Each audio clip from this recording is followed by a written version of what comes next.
Hi, my name is Claire Tobin and I'm a member of Illinois Ballot Integrity Project and Clean Count Cook County. Hi, I'm Dr. Laura Chamberlain and I'm a member of Clean Count Cook County. We want to explain why it is important to be a poll watcher on election day and what you can do and can't do in the poll on election day. Your role as a poll watcher is to ensure that every person who is eligible to vote can vote, and also to see that all of the election procedures are followed and that the voting equipment and ballots are secure. Before election day, you may go online to view the election judge manual, and it's very helpful for you to understand the processes that will occur in the polling place. The websites for Chicago and Cook County will be displayed on this video. It is important for you to understand that you have rights as a poll watcher.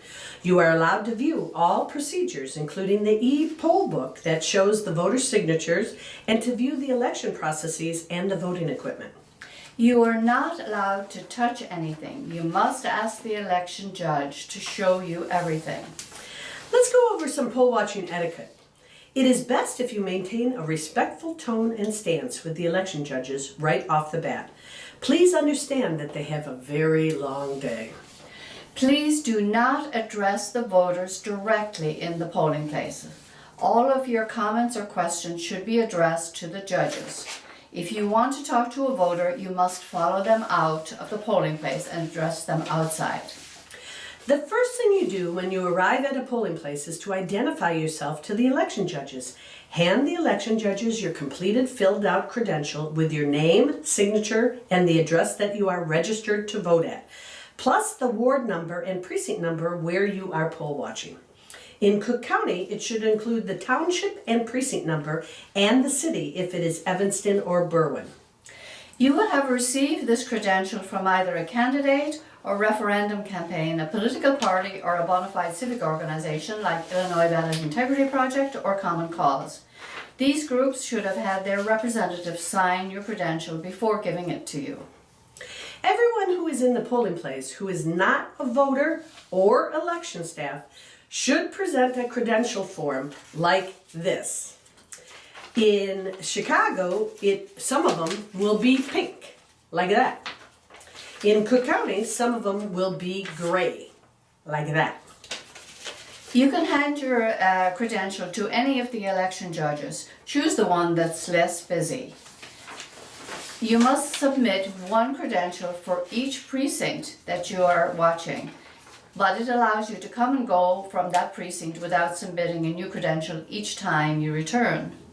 It is important for you to know who is in the polling place other than the voters. So please introduce yourself to all of the election judges. The election coordinators or equipment managers are election staff as well and can help you see things that you want to view in the polling place because they can touch the election material and they may have more time to assist you than the election judges.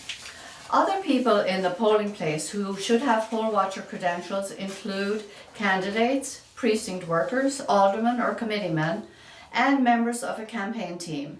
You can ask the election judges to see the credentials of these other poll watchers when they're not too busy.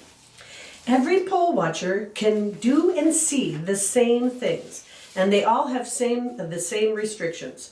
Other people who will have official ID in the polling places are teams from the state's attorney's office and the attorney general's office. No one except election judges, election coordinators, equipment managers, and other election staff should be touching or sitting directly over or next to any of the election material, not even the alderman.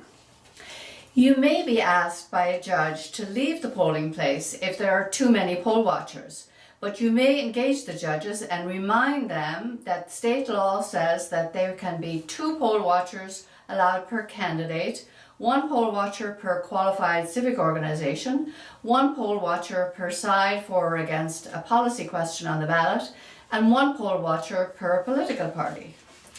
The police should not be called to adjudicate an election-related issue. Their only jurisdiction in the polling place is if a security issue occurs or a crime is committed.